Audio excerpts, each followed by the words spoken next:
It doesn't account for body fat composition, muscle mass, waist circumference, or any health behaviors. This is right, but we do need to talk about some things. People will take this mentality to completely disregard reality, and you can see it in this comment section.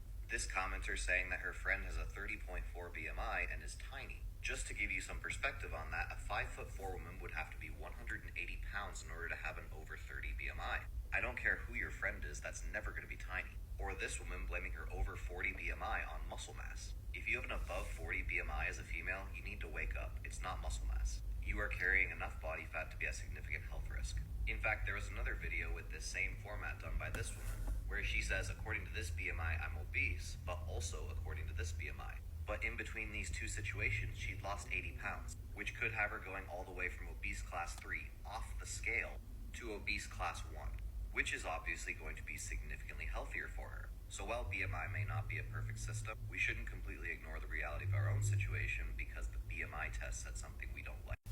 Exactly, and BMI is good for a general population level, so how do we know as an individual if you're at a healthy body fat range and it's just not a lot of muscle?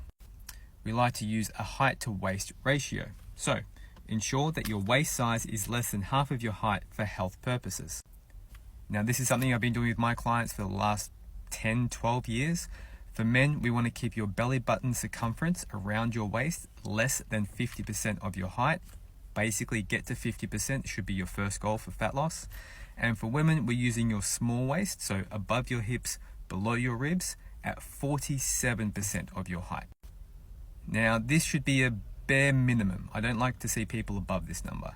And furthermore, if you want to be on the leaner side, there is lower levels to this cutoff as well, but I would aim for about 5 to 7 centimeters below that number as well. Now you have objective data to work with.